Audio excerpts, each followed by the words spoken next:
Hello friends, good morning. Super company സീരിയലിന്റെ ഇന്നത്തെ എപ്പിസോഡിന്റെ റിവ്യൂക്ക് എല്ലാവർക്കും സ്വാഗതം. അങ്ങനെ വരുണിനെ കണ്ടിട്ട് കൃപ പറയുന്നുണ്ട് എന്തോ ഒരു വശപ്പിശക്ക് തോന്നുന്നുണ്ടെന്ന്. ഉടനെ ലോനപ്പച്ചേട്ടൻ പറയും, എന്റെ അടുത്ത് ഇവന്റെ ഒരു വശപ്പിശക്കും നടക്കില്ല, നീ നോക്കിയേക്കാതെ പോയി പണിയെടുക്കാൻ പറഞ്ഞ് വരുണിന് നേരെ അലറുകയാണ് ലോനപ്പച്ചേട്ടൻ. വരുണാണെങ്കിൽ കൃപ ശരിക്കും ഫേസ് കാണാതിരിക്കാൻ വേണ്ടി ഉരുളി വെച്ച് മറച്ചു പിടിച്ചുകൊണ്ടൊക്കെയാണ് പോകുന്നത്. വരുൺ പോയതിനു ശേഷം കൃപ ലോനപ്പച്ചേട്ടനോട് പറയുന്നുണ്ട് കാര്യങ്ങളൊക്കെ ഇനി അടിപൊളിയായിരിക്കണം, എല്ലാം ഗ്രാൻഡ് ആയിരിക്കണമെന്ന്. അക്കാര്യത്തിൽ ഉറപ്പ് കൊടുക്കുന്നുണ്ട് ലോനപ്പനും. കമ്പനിയുടെ ഡ്രസ്സിങ് എല്ലാം കണ്ടിട്ട്, അല്ല ഇത് ആരാ, മാനത്തു നിന്ന് പൊട്ടി വീണ അപ്സരസോ? കൺമണിയെ കണ്ടു കഴിഞ്ഞാൽ ഇപ്പൊ അപ്സരസ് മാറി നിൽക്കും എന്നൊക്കെ പറയുകയാണ് അവരെല്ലാവരും കൂടിയിട്ട്. ഇത് കേട്ടിട്ട് കൺമണിക്ക് ആകെ നാളാവുന്നുണ്ട്. ഒന്ന് ചുമ്മാതിരിക്കാൻ പറയുകയാണ് അവരോട്. എന്നാൽ ഞങ്ങൾ പറഞ്ഞത് സത്യം തന്നെയാണെന്ന് അവർ വീണ്ടും ആണയിടും. തുടർന്ന് ശാന്ത പറയുന്നുണ്ട്, ഞാനും കൂടെ വരണമെന്ന് വിചാരിച്ചതാ, വന്നു കഴിഞ്ഞിരുന്നെങ്കിൽ ക്രിസാറ് നിന്നെ കാണുമ്പോഴുള്ള റിയാക്ഷൻ എങ്ങനെയാണെന്ന് നേരിട്ട് കണ്ടിട്ട് ആസ്വദിക്കാമായിരുന്നു. പക്ഷെ ഈ നടുവേദനയും വെച്ചുകൊണ്ട് ഞാൻ എങ്ങനെ വരാനാ? ഒട്ടും പറ്റില്ല. പക്ഷേ എന്തായാലും നമ്മുടെ രാജകുമാരിയെ ഇന്ന് അവിടെ എല്ലാവരും കണ്ണുവെക്കും. ശ്രീനിവാസൻ കൺമണിയെ കുറിച്ച് പറയുന്നത്, എന്റെ മോളുടെ അകത്തുള്ള നന്മയാണ് പുറത്തേക്ക് തെളിഞ്ഞു കാണുന്നത് എന്നിങ്ങനെയാണ്. ഇതേ സമയത്ത് കൺമണിയെ കൃഷി വിളിക്കുകയാണ് കേട്ടോ. ഇനി നമുക്ക് മാറിക്കൊടുത്തേക്കാം, വെറുതെ എന്തിനാ സ്വർഗത്തിലേക്ക് അട്ടുറുമ്പാവുന്നതെന്ന് പറഞ്ഞ് ഗോകുലും അമ്മായിമാരും ശ്രീനിവാസനും ഒക്കെ അങ്ങ് പോകുന്നുണ്ട്. കൃഷി ചോദിക്കുന്നുണ്ട് കൺമണിയോട് ഇങ്ങോട്ട് തിരിച്ചു വന്ന്. അപ്പൊ കൺമണി പറയും, ഇല്ല സാറ് വണ്ടി അയക്കാമെന്ന് പറഞ്ഞല്ലോ, ഞങ്ങൾ അതും പ്രതീക്ഷിച്ച് നിൽക്കുക. തുടർന്ന് കൃഷി ചോദിക്കുന്നുണ്ട്, നീ ഒരുങ്ങിക്കഴിഞ്ഞു എന്ന്. അപ്പൊ കൺമണി പറയും, അങ്ങനെ പ്രത്യേകിച്ച് ഒരുക്കമൊന്നുമില്ല, എന്തൊക്കെയോ കാട്ടിക്കൂട്ടി. അപ്പൊ കൃഷി പറയാണ്, നീ അങ്ങനെ ഓവർ വിനയൊന്നും കാണിക്കണ്ട, നീ നല്ല സ്റ്റൈലായിട്ട് റെഡി ആയിട്ടുണ്ടാവുമെന്ന് എനിക്കറിയാം. നിനക്ക് ഇഷ്ടപ്പെട്ട കളറ് ഓറഞ്ച് പിങ്കും അല്ലേ, ആ കളറിലുള്ള ടോപ്പ് തന്നെയായിരിക്കും നീ ഇട്ടിരിക്കുന്നതെന്ന് കൃഷി ഇങ്ങനെ പ്രഡിക്റ്റ് ചെയ്യുമ്പോ കൺമണിക്ക് അത് കേട്ട് അതിശയാവുന്നുണ്ട്. ഇതെങ്ങനെ സാറിന് മനസ്സിലായെന്ന് ചോദിക്കുകയാണ്. അത് എന്റെ മനസ്സ് അങ്ങനെയാ പറഞ്ഞത്, നീ ഏതാണ് എങ്ങനെയാണെന്നൊക്കെ എനിക്ക് കാണാപ്പാടവാ. അങ്ങനെയാണ് കൃഷ്ണന്റെ മറുപടി. മൊത്തത്തിലും നീ ഒരു രാജകുമാരിയെ പോലെ തന്നെ ആയിട്ടുണ്ടാവും. കൺമണിക്ക് അതേസമയം നാണവും സന്തോഷവും ഒക്കെ വരുന്നുണ്ട്. എന്നിട്ട് പറയുന്നുണ്ട്, എന്നെ ഇങ്ങനെ വെറുതെ ചമ്മിക്കണ്ടേ, ഇവിടെ ഗോകുലും അങ്ങനെ തന്നെയാ പറയുന്നത്, പക്ഷെ കേൾക്കുമ്പോ എനിക്ക് നാണോ.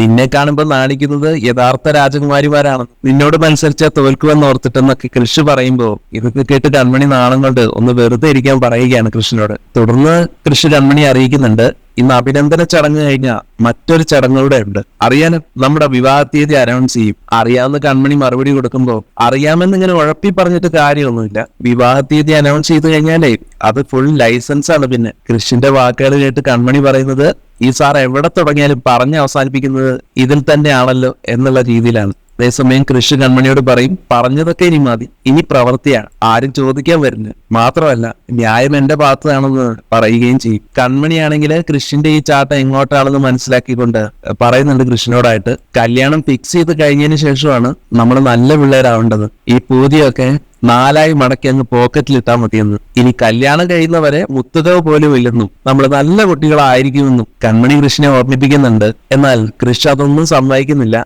ഇതേ കൃഷ് സാഗറിന് അവകാശപ്പെട്ടത് വാങ്ങിയെടുക്കാൻ കൃഷ് സാഗറിന് അറിയാം, അന്നില്ലെങ്കിലേ പിടിച്ചെടുക്കും. കൺമണിയും തമാശയ്ക്ക് വാശിയോടെ പറയാണ്, എന്നാലേ ഇത് കൺമണിയുടെ ശക്തിക്ക് മുന്നില് ഒരു വാശിയും നടക്കില്ല, എല്ലാ കാര്യവും നമുക്ക് സമാധാനപരമായിട്ട് ആലോചിച്ചൂടെ എന്ന് കൃഷി ചോദിച്ചപ്പോ, ശരി അങ്ങനെ തന്നെയാണല്ലോ വേണ്ടത്, ഞാനിങ്ങ് വന്നോട്ടെ എന്ന് പറയുകയാണ് കൺമണി. കൃഷും എത്രയും പെട്ടെന്ന് വരാൻ പറഞ്ഞ് ഞാൻ നിന്നെ കാത്തിരിക്കുകയാണ്. ഫോൺ കട്ട് ചെയ്യാണ് കേട്ടോ. ഫോൺ വെക്കുന്നതിന് മുമ്പ് പരസ്പരം ഫോണിലൂടെ കിസ് കൂടെ കൊടുത്തിട്ടാണ് സംസാരം അവസാനിപ്പിക്കുന്നത്. ശേഷം കൺമണിയുടെ അടുത്ത് നിന്ന് ഗോകുൽ ചോദിക്കുന്നുണ്ട്, അല്ല ഇതിന് മാത്രം സംസാരിക്കാൻ നിങ്ങൾക്ക് എന്താ ഉള്ളത്? അതൊക്കെ ഞങ്ങളുടെ കാര്യമാണെന്ന് കൺമണി പറയുമ്പോ, ഓഹോ പാലം കിടന്നപ്പോ കൂരായണ അല്ലെ, ഇത്രയും നാൾ ഞാൻ എന്തിനും വേണമായിരുന്നു എന്നിങ്ങനെ ഗോകുൽ പരാതിയോടെ പറഞ്ഞപ്പോ, എടാ ഇത്രയും നാളും അല്ല, ഇനി അങ്ങോട്ട് എല്ലാ കാലവും നീ കൂടെ വേണമെന്നും കൺമണി തിരിച്ചു പറയുകയാണ് ഗോകുലിനോട്. എങ്കിൽ പിന്നെ ശരി നമുക്ക് ഇറങ്ങാറായി പോകാമെന്ന് പറഞ്ഞ് ഗോകുൽ വിളിക്കുകയാണ് കൺമണിയെ. ഇവിടെ ഫംഗ്ഷൻ നടക്കാനുള്ള വേദിയെല്ലാം ചുറ്റി നടന്ന് കാണുകയാണ് സാഗറും സുജാതയും. അത് കണ്ടിട്ട് അടിപൊളിയായിട്ടുണ്ട് എന്നൊക്കെ അവർ പറയുന്നുണ്ട്. എല്ലാം ഇങ്ങനെ അറേഞ്ച് ചെയ്തതിന് പിന്നിൽ കൃപയാണല്ലോ. കൃപയ്ക്കുള്ള ക്രെഡിറ്റ് കൊടുക്കാനും അവർ ഈ സമയം മറക്കുന്നില്ല. പെട്ടെന്ന് കൺമണിയുടെ ഫോട്ടോയിലേക്ക് നോക്കുമ്പോ സുജ സങ്കടപ്പെടുന്നത് കാണുന്ന സാഗർ, എന്താ സുജു ഇതെന്നൊക്കെ ചോദിക്കുകയാണ്. അപ്പൊ സുജു പറയുകയാണ്, ചേച്ചിയമ്മയും മാനസയും ഒക്കെ പറയുന്നത് കേട്ട് പാവം കൺമണിയോട് ഞാനും ഒരുപാട് ദേഷ്യം കാണിച്ചു, ഒട്ടും ഇഷ്ടമില്ലാതെയാണ് കല്യാണത്തിന് സമ്മതിച്ചതെന്ന് ഞാൻ അവളുടെ മുഖത്ത് നോക്കി പറഞ്ഞില്ലേ, ഏത് പെണ്ണിന് അതൊക്കെ താങ്ങാൻ പറ്റുക? ഇതും പറഞ്ഞ് സുജാത കരയാൻ തുടങ്ങുന്നതും, എടോ എല്ലാം താ തിരിച്ചറിഞ്ഞല്ലോ, അന്ന് ദേഷ്യം കാണിച്ചതിന് പകരമായിട്ട് തന്റെ മനസ്സിലിപ്പോ കൺമണിയുടെ സ്നേഹം വന്നിട്ടുണ്ടല്ലോ, അതാണ് ഏറ്റവും വലുത്. ദൈവമാണ് അവളെ നമുക്ക് തന്നത്. അവള് വലിയ കലാകാരിയും, പക്ഷേ അതിനുമപ്പുറം ഒരു നല്ല മനസ്സിനുടമയുമാണ്. പിന്നെ നമുക്ക് പ്രായമായിട്ട് വരികയല്ലേ, കുറച്ചു കഴിയുമ്പോൾ ആരോഗ്യ പ്രശ്നങ്ങളൊക്കെ വരും. അപ്പോ നമ്മളെ സ്വന്തം അച്ഛനമ്മമാരായി കണ്ടു തന്നെ അവൾ നോക്കുകയും ചെയ്യും. ഇങ്ങനെയെല്ലാം പറഞ്ഞ് സുജാതയെ ഹാപ്പിയാക്കാൻ ശ്രമിക്കുന്നുണ്ട്. അതേസമയം സുജാത പറയുന്നുണ്ട്, കാര്യമൊക്കെ ശരിയാ, പ്രായമാകും, പക്ഷെ എനിക്കിപ്പോ ഒന്നും പ്രായമാകാൻ പോകുന്നില്ല. സുജാത അങ്ങനെ പറഞ്ഞത് കേട്ട് അപ്പൊ ഞാൻ വയസ്സനാണെന്നാണോ താൻ പറഞ്ഞതെന്ന് ചോദിക്കുമ്പോ പിന്നെ അല്ലാതെ എന്ന് പറഞ്ഞ് സുജാത കളിയാക്കുകയാണ് സാഗറിനെ.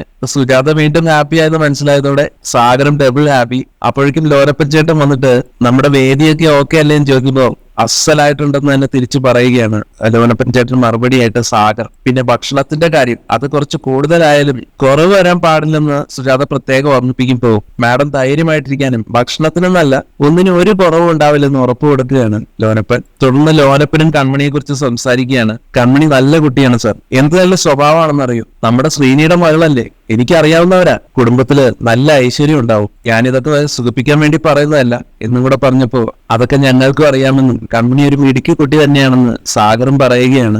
ഏതായാലും ഞാൻ ആ പാചകം നടക്കുന്നിടത്ത് പോട്ടെ. ഇന്ന് വരേണ്ടിയിരുന്ന ബംഗാളി പയ്യൻ സമയത്തിന് മുങ്ങിക്കളഞ്ഞു. തമിഴ്നാട്ടിൽ നിന്ന് വന്ന ഒരുത്തനാണ് പാചകത്തിന് വന്നിരിക്കുന്നത്. അവനൊരു ഉഴപ്പന. ഞാനേതായാലും നോക്കട്ടെ എന്ന് പറഞ്ഞിട്ട് ലോനപ്പൻ അവിടുന്ന് പോകുന്നുണ്ട്. പിന്നീട് ബലരാമൻ ഇതുവരെയായിട്ട് എത്താത്തതിനെ തുടർന്ന് സുജാത ബലരാമനെ ഒന്ന് വിളിക്കേണ്ടേ ചോദിക്കുകയാണ് സാഗറിനോട്.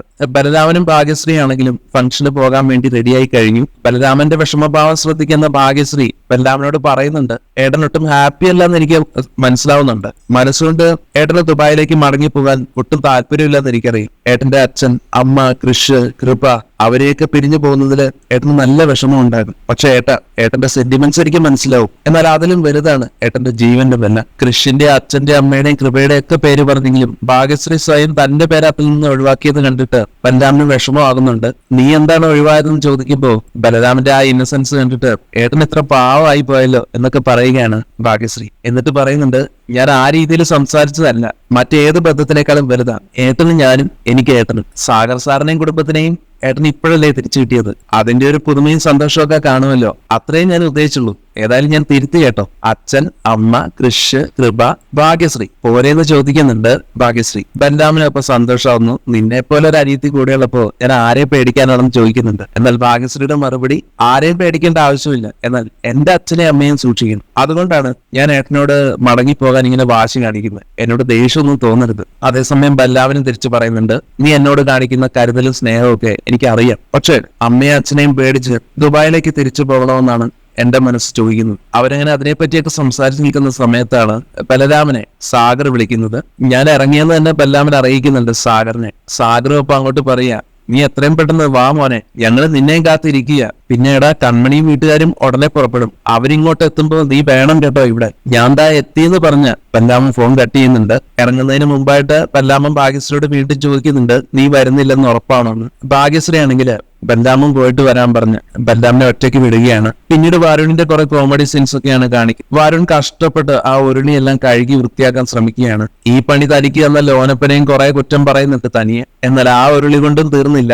മറ്റൊരു സ്റ്റാഫ് വന്നിട്ട് വേറെയും കുറെ പാത്രങ്ങൾ കൊണ്ടുവെക്കുകയാണ് അവിടേക്ക്. അപ്പൊ അതൊക്കെ കണ്ടിട്ട് വരുൺ അയാളോട് പറയാ, എടാ മോനെ, നീ എന്താടാ ഇങ്ങനെ കണ്ണിൽ ചോരയില്ലാതെ പെരുമാറുന്നത്? വരുൺ അത് മലയാളത്തിലാണ് പറഞ്ഞത്. അപ്പം മറ്റേ സ്റ്റാഫ് പറയാണ്, നീ നന്നായിട്ട് മലയാളമൊക്കെ സംസാരിക്കുന്നുണ്ടല്ലോ, നീ മലയാളിയല്ലേ? അത് കേട്ട് പണി പാളിയെന്ന് മനസ്സിലാക്കുന്ന വരുൺ മറ്റൊരു തന്ത്രം പ്രയോഗിക്കുകയാണ്. നീ മിടുക്കം തന്നെ, നീ അത് മനസ്സിലാക്കി കഴിഞ്ഞല്ലോ. കേരള നാട് എനിക്ക് ரொம்ப പിടിച്ച നാട് എന്നൊക്കെ വീണ്ടും തമിഴിൽ തന്നെ സംസാരിക്കാൻ തുടങ്ങുമ്പോൾ അയാൾക്ക് ഇതൊക്കെ കേട്ട് ദേഷ്യം വരുന്നുണ്ട്. നിന്റെ തമിഴ് പറച്ചിൽ നിർത്തി മര്യാദയ്ക്ക് ജോലി ചെയ്യാൻ പറഞ്ഞിട്ട് അയാൾ അവിടുന്ന് പോകുന്നു.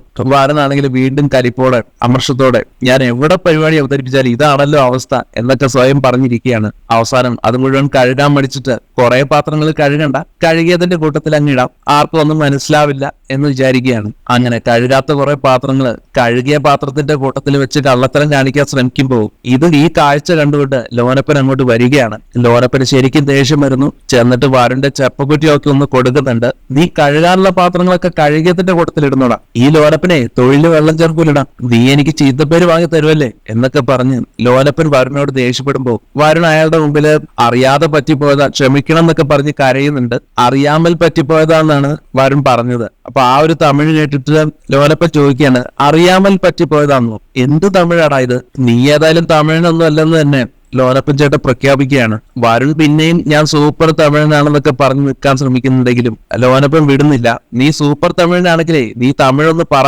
ഞാൻ കേൾക്കട്ടെ. വരുൺ പിന്നെ മണിച്ചിത്രത്താഴിൽ നാഗവലി പറയുന്ന തമിഴ് ഡയലോഗുകളെല്ലാം വെച്ച് കാച്ചുന്നുണ്ട്. ഇതുപോലെ കുറെ അടവും അഭ്യാസവും ഒക്കെ എടുക്കുന്നുണ്ട് ലോനപ്പൻ ചേട്ടന് മുന്നില്. ലോനപ്പൻ ചേട്ടന് മനസ്സിലാവുന്നുണ്ട് വരുൺ ഒരു കള്ളനാണെന്ന്. എങ്കിലും 1 മണിക്കൂറിനുള്ളിൽ ഈ പാത്രങ്ങളെല്ലാം കഴുകിയിരിക്കണം. പിന്നെ നീ കഴുകിയെന്ന് പറഞ്ഞ പാത്രങ്ങൾ കഴുകിയോ എന്ന് എനിക്ക് സംശയമുണ്ട്. അതുകൊണ്ട് ആദ്യം മുതൽ ഒന്നുകൂടെ കഴുകിക്കൂ. പറഞ്ഞ ജോലി ചെയ്യാൻ നോക്കും. 1 മണിക്കൂറിനുള്ളിൽ ഇത് മുഴുവൻ കഴുകിയിരിക്കണം, ഇല്ലെങ്കിൽ നിന്റെ കാര്യം കട്ട പോകുകയെന്ന് ഭീഷണിപ്പെടുത്തി ലോനപ്പൻ ചേട്ടൻ പോകുന്നുണ്ട്. വരുണാണെങ്കിൽ വേറെ വഴിയില്ലാതെ നിവൃത്തിയില്ലാതെ ലോനപ്പൻ പറഞ്ഞതുപോലെ തന്നെ ചെയ്യേണ്ട ഒരു അവസ്ഥയും വരുന്നു. ഈ ഒരു സമയത്താണ് മാനസ വിളിക്കുന്നത്. കോളെടുത്ത് മാനസ എന്ന് പറഞ്ഞ ഒരു ഒറ്റ കരച്ചിലാണ് വരുൺ. മാനസ അത് കണ്ടിട്ട് എന്ത് പറ്റി വരും, എന്താ കാര്യം, നീ അപകടത്തിലായോ, അവര് നിന്നെ കണ്ടുപിടിച്ചോ എന്നൊക്കെ ചോദിക്കുമ്പോ അവര് കണ്ടുപിടിക്കുന്നതായിരുന്നു ഇതിലും ഭേദം. എന്റെ മുമ്പിൽ ഒരു ലോഡ് പാത്രങ്ങൾ ഇങ്ങനെ കിടക്കുക, ഇതൊക്കെ ഞാൻ ഒറ്റ ഇരിപ്പിൽ കഴുകണം. മാനസയ്ക്ക് അപ്പോഴും കാര്യം മനസ്സിലാവുന്നില്ല.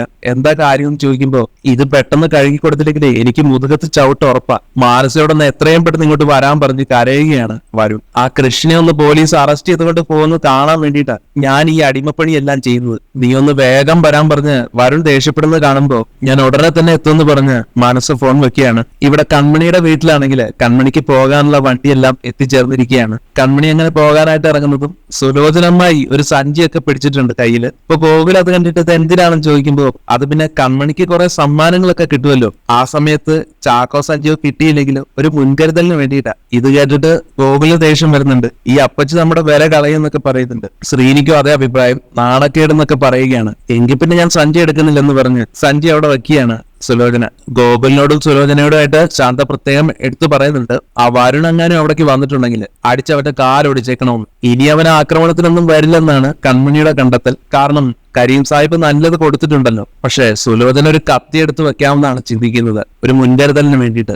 ഗോകുൽ അവർക്ക് പറഞ്ഞു കൊടുക്കും, അതിന്റെ ഒന്നും ആവശ്യമില്ല. വരുൺ അവിടെ വന്നിട്ടുണ്ടെങ്കിൽ കൃഷാറ് നേരിട്ടോളൂ. പിന്നെ നമ്മളെല്ലാവരും ഉണ്ടല്ലോ. അങ്ങനെ കാറിൽ കയറാൻ തുടങ്ങുന്നതിന് മുമ്പ് മനോജിനെ ഒന്ന് വിളിക്കണമെന്ന് കൺമണി പറഞ്ഞ സമയം മനോജ് ഇങ്ങോട്ട് വിളിക്കുകയാണ് കൺമണിയെ. കാര്യങ്ങളൊക്കെ എന്തായെന്ന് അറിയാൻ വേണ്ടി വിളിക്കുന്നതാണ് മനോജ്. നീ അവിടെ നിന്ന് ഇറങ്ങിയോന്ന് ചോദിക്കുമ്പോ ഞാൻ ഇറങ്ങി, എനിക്ക് ഏട്ടന്റെ അനുഗ്രഹം വേണമെന്ന് പറയുമ്പോ ഞാൻ അവിടെ ഇല്ലെങ്കിൽ എന്റെ മനസ്സ് അവിടെ ഉണ്ട് മോളെ, നിനക്ക് എല്ലാ അനുഗ്രഹങ്ങളും ഉണ്ടാവും. എന്റെ മോളെ കുറിച്ച് അവിടെ എല്ലാവരും ആശംസകൾ പറയുമ്പോ കാണണമെന്ന് എനിക്കും ആഗ്രഹം ഉണ്ടായിരുന്നു. പക്ഷെ പോട്ടെ, സാരമില്ല. വിവാഹത്തിന് ഒരാഴ്ച മുമ്പ് തന്നെ ഞാൻ അവിടെ ഉണ്ടാവും. പിന്നെ ഗോകുലിനോട് പറഞ്ഞേക്കണം കേട്ടോ, അവിടുത്തെ ചടങ്ങിന്റെ ഫോട്ടോസ് ഒക്കെ എനിക്ക് അയക്കാൻ. അതൊക്കെ കൃത്യമായിട്ട് അവൻ ചെയ്യുമെന്ന് തന്നെ കൺമണി സന്തോഷത്തോടുകൂടി അറിയിക്കുന്നുണ്ട്. മനോജിനോട് സംസാരിച്ചു കഴിഞ്ഞതും പിന്നെ ഒട്ടും സമയം കളയാതെ തന്നെ കൺമണിയും കുടുംബവും അവിടെ ഒന്ന് യാത്ര തിരിക്കുന്നുണ്ട്. ശാന്ത മാത്രം നടുവേദന കാരണം പോകുന്നില്ല. സാഗറിന്റെ വീട്ടിലാണെങ്കിലും ഗസ്റ്റുകളെല്ലാം വന്നുകൊണ്ടിരിക്കുന്നു. എല്ലാവരെയും സാഗറും സുജാതയും സന്തോഷത്തോടെ സൽക്കരിക്കുന്നു. ജയമോഹനെയും ഹേമയും പ്രതീക്ഷിച്ചെങ്കിലും അവരുടെ കൂട്ടത്തിൽ മാനസയും കൂടെ വന്നിറങ്ങിയത് കണ്ടിട്ട് സുജാതയും സാഗറും ഒരുപോലെ ഞെട്ടുകയാണ്. മാനസ വരുന്നതെല്ലാം വരുണും ഒളിഞ്ഞു നിന്ന് കാണുന്നുണ്ടായിരുന്നു. സന്തോഷമായി വരുണിന്. മാനസ എന്നിട്ട് സാഗറിനെ സുജാതയുടെ അടുത്ത് നിന്ന് സ്നേഹത്തോടെയൊക്കെ പെരുമാറുകയാണ്. അങ്കിളും ആന്റിയെ എന്നെ കണ്ടപ്പോ ഒന്ന് ഞെട്ടിയല്ലേ, ഞാൻ വരുമെന്ന് നിങ്ങൾ ഒരിക്കലും കരുതിയില്ലല്ലേ. അമ്മ പറഞ്ഞതാ ഞാൻ വരേണ്ട കാര്യമില്ലെന്ന്. പക്ഷെ ഞാൻ പറഞ്ഞു അമ്മയോട്, വേറെ ആരൊക്കെ വന്നില്ലെങ്കിലും സാരമില്ല, ഞാൻ ഉറപ്പായിട്ടും വന്നിരിക്കണമെന്ന്. കാരണം എന്താണെന്ന് അറിയൂ, കൃഷി കൺമണിക്കുള്ളതാണെന്ന് എന്റെ മനസ്സിന് ഒരു ഉറപ്പ് കിട്ടാൻ വേണ്ടിയിട്ടാ. അകന്നു നിൽക്കുമ്പോഴല്ലേ നമുക്ക് ആവശ്യമില്ലാത്ത ചിന്തകളൊക്കെ വരുന്നത്. ഞാൻ കണ്ട് അറിഞ്ഞു കഴിയുമ്പോൾ ഉള്ളിലെ വിഷമമൊക്കെ അങ്ങ് പോകും. കൺമണിയും കൃഷ്ണൻ ഭാര്യയും ഭർത്താവും ആകാൻ പോവുകയാണെന്ന് എന്റെ മനസ്സിന് ഉറപ്പാകും. കൺമണിക്കും കൃഷ്ണനും മാത്രമല്ല, എനിക്കും ഇതൊരു പുതിയ ദിവസമാണ്. മാനസ ഇങ്ങനെയൊക്കെ പറയുന്നുണ്ടെങ്കിലും സുജാതയും സാഗറും ഒട്ടും താല്പര്യമില്ലാതെ മാനസയോടൊന്നും മിണ്ടുക പോലും ചെയ്യാതെയാണ് നിൽക്കുന്നത്. മറിച്ച് ജയമോഹനും ഹേമയും വന്നതിൽ അവർക്ക് സന്തോഷമുണ്ട് താനും. ജയമോഹൻ സാഗറിനോട് പറയും, മാനസ കൂടെ വരുന്നതിൽ എനിക്ക് തീരെ താല്പര്യമില്ലായിരുന്നു, പക്ഷെ അവള് പറഞ്ഞത് കേട്ടപ്പോ അതിലൊരു കാര്യമുണ്ടെന്ന് തോന്നി. അപ്പൊ സാഗറും അതിനോട് യോജിക്കുന്നുണ്ട്. മോള് പറഞ്ഞത് നേരാ, വിട്ടു നിൽക്കുമ്പോഴാണ് ഓരോരോ ചിന്തകൾ വരുന്നത്. ഒത്തുകൂടി സന്തോഷിക്കുമ്പോ ഈ തെറ്റിദ്ധാരണകളും വിഷമങ്ങളും ഒക്കെ മാറുമെന്ന് സുജയും അതിന്റെ ഒപ്പം പറയുന്നുണ്ട്. മോള് വന്നതിൽ ഞങ്ങൾക്ക് സന്തോഷമേ ഉള്ളൂ. അതുമല്ല, കൃഷ്ണൻ മാനസയും കൺമണിയും ഒക്കെ ഒരേ ഓഫീസിലെ പ്രധാനപ്പെട്ട ജീവനക്കാരാണല്ലോ. നിങ്ങൾ എന്നും പരസ്പരം കാണേണ്ടവരുവാ. അപ്പൊ പിന്നെ മനസ്സിൽ അകൽച്ചയൊന്നും ഉണ്ടാകാൻ പാടില്ല. മാനസയും ഇതൊക്കെ കേട്ട് സന്തോഷം നടിച്ച് ചിരിക്കുന്നുണ്ട്. ആന്റിയമ്മ എവിടെയാണെന്ന് മാനസ തിരക്കുമ്പോ ആന്റിയമ്മ അകത്തുണ്ടെന്ന് പറയുന്നതും മാനസ ആന്റിയമ്മയെ കാണാനെന്നോണം അകത്തേക്ക് കയറി പോകുന്നുണ്ട്.